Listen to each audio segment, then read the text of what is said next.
Llegamos ya a la mitad del camino. 3 años del gobierno de la Cuarta Transformación. ¿Cómo llega el presidente?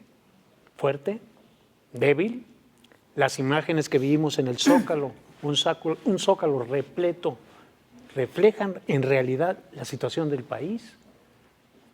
De esto y de lo que se nos viene, les vamos a hablar en su programa La Manzana de la Discordia, y le doy la bienvenida a mi siempre buen compañero Pepe Neumann. Buenas noches, mi querido Pancho. Buenas noches. Y tenemos una sorpresa porque tenemos una nueva compañera en este programa. Ella es Renata Robleto. Nos va a hablar de lo que hay en el mundo de los espectáculos. Renata. Claro que sí, muchísimas gracias. Pues en unos momentos más les voy a platicar acerca de la euforia que se está viviendo tras la película de Spider-Man. Además les voy a contar la historia de Dos Rescates Milagro y toda la polémica que ha surgido alrededor del libro de Emma y las otras señoras del narco, y también lo que tendrá que hacer la youtuber Jocelyn Hoffman para no volver a pisar la cárcel, pero eso en un momento más al ratito, mientras regreso con ustedes. Pepe, entremos en materia inmediatamente. ¿Llega fuerte o débil el presidente? Mira, a juzgar por las imágenes de antenoche, sin duda tenemos un presidente que antes de ser un hombre de Estado es un hombre de plaza. Es clarísimo que es su ambiente, es clarísimo que es su gozo, es clarísimo que disfruta muchísimo las multitudes, se siente en su terreno y sin duda domina el escenario, ese escenario.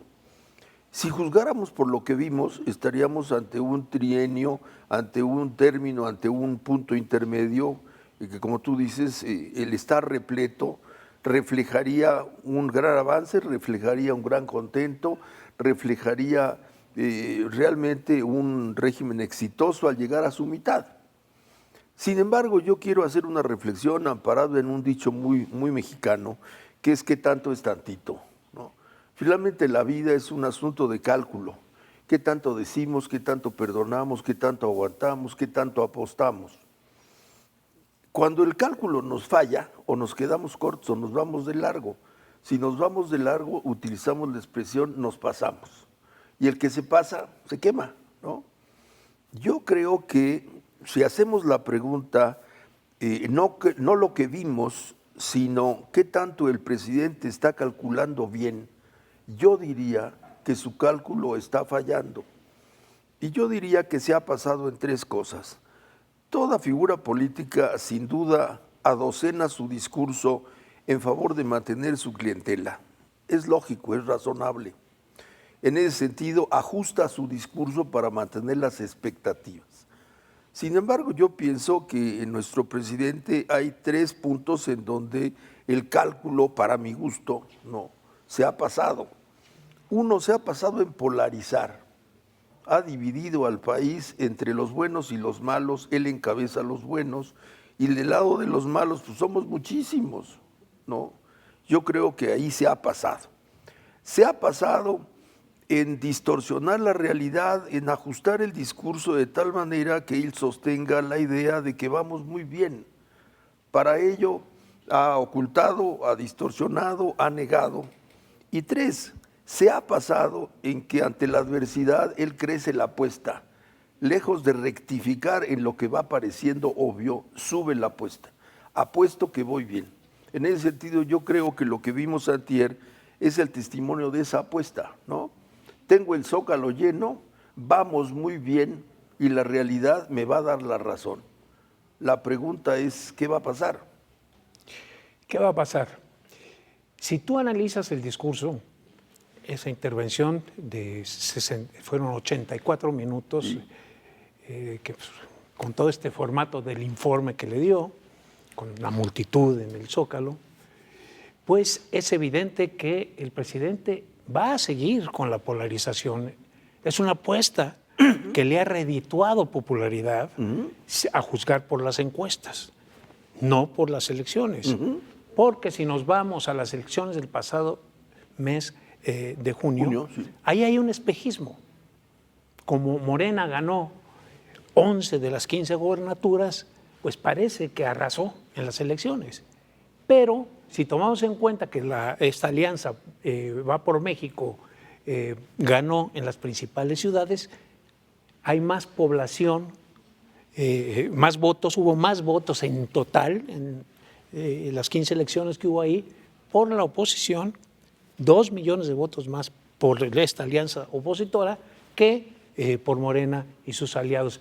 La relación es más o menos 20 millones para Morena y sus aliados, 22 para toda la oposición en su conjunto, incluyendo al movimiento ciudadano.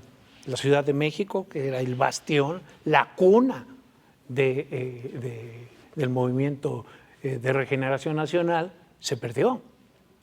Perdieron muchas antiguas delegaciones, hoy alcaldías, y esto pues te está enseñando que el señor efectivamente es un hombre querido, es un hombre arropado por la gente, dice lo que lo quiere, lo que la gente quiere oír, nada más que los resultados de su gobierno no son tan buenos, o más bien son malitos. Tomamos 3 ejemplos. Vamos a seguridad, por ejemplo. Vamos alrededor de 100,000 homicidios dolosos. Mucho más que en los regímenes anteriores de Felipe Calderón, de Enrique Peña. Las estadísticas ahí están, son oficiales, es real. Y es una realidad que la gente vivimos. Sí.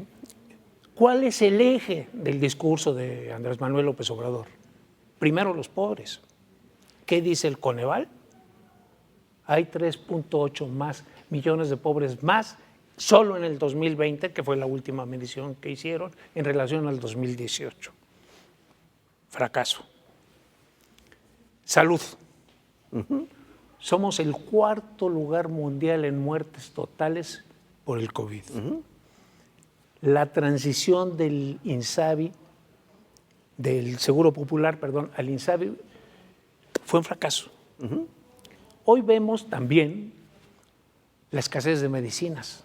Padres de familia con hijos con cáncer tomando las calles, bloqueando aeropuertos, haciendo plantones fuera de las cámaras legislativas y no les hacen caso y no resuelven. El presidente dijo hace poco, ya tenemos las medicinas, ahora nos faltan los distribuidores, que por cierto, aquí viene otro tema, Pepe, ¿quiénes van a ser los distribuidores?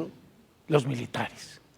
Y los militares están ya completamente fuera de lo que es la función que les asigna la Constitución, realizando tareas civiles, pero no poquitas, muchas. Cada vez más y más y más. Esto da lugar a pensar, Pepe, si no estará pensando el presidente en que las Fuerzas Armadas en algún momento le pudieran servir para mantener, sostener, prolongar la 4ª transformación. ¿Tú cómo lo ves? Por eso utilizaba la expresión "qué tanto es tantito". Me queda claro que el criterio de él difiere del que tú y yo compartimos, ¿no? Los datos que tú has mencionado son por demás claros y contundentes. En esos 3, 4, 5 rubros los datos son, como tú dices, negativos. En la elección, él redujo su votación más de la mitad de la que obtuvo en 18. Y si bien con la ayuda de sus partidos aliados obtiene, digamos, la mayoría, que no la mayoría calificada, la mayoría simple, ahora está en desventaja respecto de sus aliados, necesita más de su apoyo, ese es un dato incontrovertible. Hay que hacer la acotación que efectivamente en la Cámara de Diputados obtuvieron la mayoría absoluta, que es 50 más 1, no la mayoría calificada, que ya no puede reformar la Constitución a su antojo, pero por estas, digamos, esta distribución que hay de tantos votos, tantos diputados, más los de representación proporcional, porque como yo te decía, que eso la gente no lo ve, es que hubo más votos de la oposición en su conjunto que de Morena. Objetivamente él bajó su número de votos. Y para no repetir en los otros rubros que mencionas, los datos son esos. Sin embargo, frente a esos datos, pareciera que el presidente dobla la apuesta. ¿Cuál es la apuesta? ¿Voy en el camino correcto? ¿Vamos en el camino correcto? ¿Las cosas van bien? y solo las critican aquellos que no creen en nosotros y son nuestros adversarios. Y por tanto, doblo mi apuesta. Vamos a tomarnos un descanso y vamos con Renata. ¿Qué nos cuentas del libro de sobre Emma Coronel? Les voy a contar del libro de Emma Coronel, pero más al ratito. Las señoras del narco se llama. Exactamente, les voy a contar de eso, pero más al ratito. Por lo pronto les quiero platicar acerca de unos rescate milagro. Fíjense nada más lo que sucedió en Japón. Allá en Japón un señor de 69 años quedó atorado en mar abierto y quedó ahí por 22 horas. Gracias a que pudo mandar un mensaje, pues rescatistas fueron en su ayuda y gracias a eso ahora está para contarlo. Otro rescate milagro ocurrió allá en Nesa, en el Estado de México. Un señor en situación de calle pues quedó atorado en el fango de la cintura a los pies por 3 días, sin comer, sin tomar agua. Ahí estuvo el señor. Gracias a que iba pasando un chofer de un tráiler, pues bueno, pudo rescatarlo y también está aquí para contarlo. Otra situación también de rescate, pero más bien de rescate a nuestra sociedad, ocurrió en Cuernavaca. Toda la polémica que está ocurriendo por la película de Spider-Man y la euforia que tienen los fans, bueno, ha hecho que lleguen hasta los golpes con tal de conseguir un boleto para la premier. Esto ocurrió allá en Cuernavaca, en una plaza que se llama Vándaro, se llevaron hasta los golpes. Pero bueno, esto es lo que sucede en nuestra sociedad. Esperemos que nos tengamos mejores noticias acerca de esta película. Por lo pronto vuelvo con ustedes y al ratito les platico de lo del libro. Muchas gracias, Renata. Y bueno, a nuestra realidad, Pepe. Hablando de estábamos haciendo el análisis de esa crónica de sus logros en la que se convirtió este informe del 1 de diciembre. Yo creo que lo que estamos viendo ya no es nada nuevo. Después de 3 años está archivisto el menú, ¿no? El señor presidente es un hombre de plaza, le encanta el escenario y en ese sentido para él fue una ocasión muy gozosa volver a la plaza y llenarla después de 2 años de no poder hacerlo. Este hecho sin duda lo ha de haber tenido muy feliz, así se mostraba. Por otro lado, frente a las situaciones que tú mencionas, que son innegables, ¿no? Él encuentra la forma de darles la vuelta, de minimizar el asunto o de decir que hay avances, son lentos, en todo caso, como si no le hiciera mucho caso a las cifras que tú has mencionado. Sin embargo, son la realidad que la gente vivimos, ¿no? Es claro que mucha gente le sigue creyendo, y cuando digo creyendo, confiando, ¿no? Probablemente la gente vive la realidad, pero confía en que él les promete que se va a arreglar. Como decía alguien, a lo mejor la promesa es buena, pero el plazo es largo, ¿no? A lo mejor se va a arreglar los siguientes 200 años, a lo mejor, ¿no? Pero en todo caso, no estamos ante una novedad, estamos ante un presidente que así se la ha jugado y así está apostando, ¿no? Será la realidad la que finalmente decida en relación a la afirmación con la que él casi cierra, ¿no? Es decir, hemos logrado la transformación de la mentalidad del pueblo mexicano. Me parece la afirmación más atrevida de todas, ¿no? Pero además dice que ya es irreversible. Así es. El cambio de mentalidad en su favor.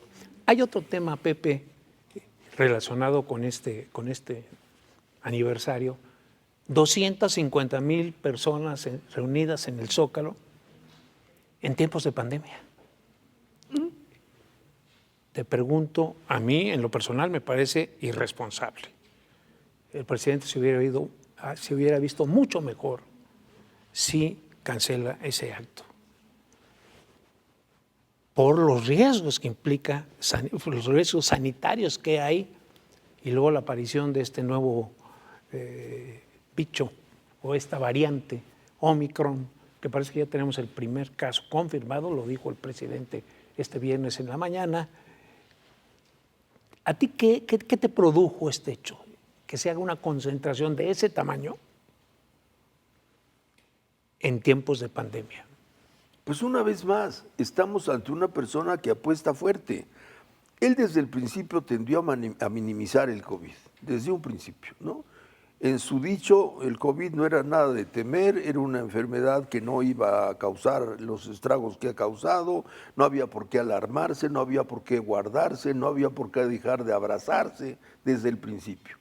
Y esa ha sido su tendencia. Ha habido momentos en los que la realidad ha ido más allá y ha tenido que guardar cierta mesura, pero en cuanto puede, ¿no? Una vez más reitera que, digamos, la fuerza de su régimen desafía no solamente la realidad económica, sino también la realidad biológica, ¿no? Él puede más que el COVID. Y por tanto, pues, ¿por qué no festejar, no? Frente a la cuarta transformación, el Omicron nos hace los mandados. Menos mal que no sacó las estampitas. Y Ya veremos en 15 días. Quiero pensar que pese al riesgo que se corrió con esa concentración, no se vaya a dar un brote mayúsculo. Por el beneficio de la población, quiero pensar que no, pero que se corrió un riesgo, y en ese sentido sí parece un riesgo irresponsable convocado por la autoridad, sí me parece un atrevimiento. Volvemos al tema de la polarización. El presidente claramente se inclinó hacia esa polarización, como dije anteriormente, le ha rendido frutos. Ahí están las encuestas. Tiene una popularidad que ni sus más acérrimos críticos le pueden negar. La gente le cree. Pero esto, a mi juicio, va en sentido contrario de lo que el país necesita, que es unión, caminar juntos. ¿Por qué digo que está anunciando 3 años más de polarización? Ese pasaje donde él habla de que no es correcto correrte al centro, que eso es querer quedar bien con todos y hacer la publicidad del neoliberalismo. ¿Qué contraste con el discurso cuando llegó a la presidencia de la República, que el 1 de diciembre del 18, donde habló de reconciliación de todos los mexicanos y de respeto a la oposición, a los que piensan diferente? Sí. Son 2 discursos diametralmente opuestos. ¿Qué pasó en estos 3 años que el presidente se radicalizó de esa manera? Pues porque lo mismo, le ha dado resultado este discurso de odio, porque es un discurso de odio, de una especie de lucha de clases del siglo pasado, los proletarios contra la burguesía, ricos contra pobres, chairos contra fifís, en fin, los buenos de un lado, los malos del otro. Esta anatemización que continuamente hacen de la riqueza, el dinero, de las minorías rapaces, como les llama, los periodistas vendidos, los intelectuales orgánicos, la universidad que se derechizó, los habitantes de la colonia del Valle, que tienen una calle que se llama Porfirio Díaz. ¿Cómo puede ser eso? La de León, Guanajuato, la cuna de la independencia, sí, que siempre está votando a la derecha. Eso no. O sea, todo eso está anatemizado hoy en la cuarta transformación. Cuando yo, por las circunstancias que se viven, por los problemas, que es cierto que el COVID ha contribuido a que las metas en temas de crecimiento, por ejemplo, siga siendo negativo el crecimiento.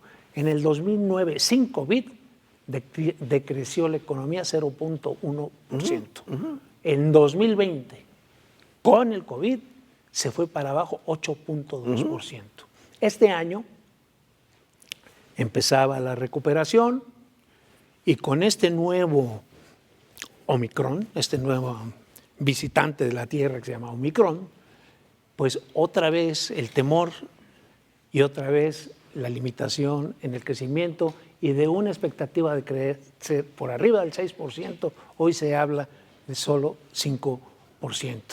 Entonces, haciendo un resumen, nos esperan años difíciles, tiempos difíciles y sobre todo ya con el tema de la sucesión adelantada que el propio presidente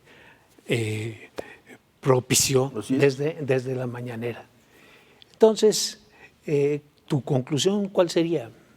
Te preguntabas a qué se debe ese cambio. Bueno, diríamos en términos coloquiales, es que entonces estaba quedando bien con la novia, ¿no? Pero una vez casado, utilicemos esa metáfora, pues le ha salido la personalidad que él tiene. Tenemos un presidente apostador fuerte, tenemos un presidente bravucón, porque esa actitud es la actitud del bravucón. Dice el dicho que el valiente vive mientras el cobarde quiere. Eso dice el dicho. Veremos qué pasa en nuestro país. Yo sí creo que nos esperan tiempos difíciles. La actitud del presidente y del régimen va a ser no solamente igualmente provocadora, sino quizá más. él está apostando todo su resto porque en ello le va la sucesión. Y en ese sentido, para él es vital que la Cuarta Transformación tenga futuro y por tanto tiene que elevar la apuesta. Es eso apuesta. Como toda apuesta, está sujeta al resultado del juego. Antes de irnos, regresamos al momento fresco de este programa con Renata, que todavía nos debes una historia. Les debo una historia que está tremenda, les quiero platicar acerca de este libro que ha salido ahorita ya con varias polémicas, el libro de la periodista Anabel Hernández, titulado Emma y las otras señoras de la mafia, en la que, bueno, han salido ya a la luz varias celebridades en este libro que se han filtrado varias páginas. Lo podemos ver a Galilea Montijo, podemos ver a Arlette Terán, también ha hablado de Sergio Mayer, de su esposa Isabel Camil, entre otras muchas más. Y bueno, ellas ya están tomando cartas en el asunto, ya están hablando con sus abogados. También tenemos la historia de Jocelyn Hoffman, que bueno, gracias a que Ainara le dio el perdón por ahora, le dio una segunda oportunidad, ella tendrá que tener varios requisitos para poder no volver a pisar la cárcel. Entre ellos tendrá que publicar un video cada mes de los cursos a los que asistirá, además un apoyo económico, y bueno, eso es lo que tendrá que hacer para no volver a pisar la cárcel. Hasta aquí el día de hoy con los espectáculos, y bueno, ahora sí, me despido, nos vemos a la próxima, regreso con ustedes. Y pues nosotros también, ya nos vamos, Pepe, nos damos cita el próximo viernes. Veremos qué nos trae esta semana. En esta manzana de la discordia. Fíjate que en nuestro diálogo quizá la expresión resulte sorprendente porque entre tú y yo hemos visto una coincidencia. En realidad, entre tú y yo pareciera no haber una manzana de la discordia. La discordia está en otro lado, efectivamente.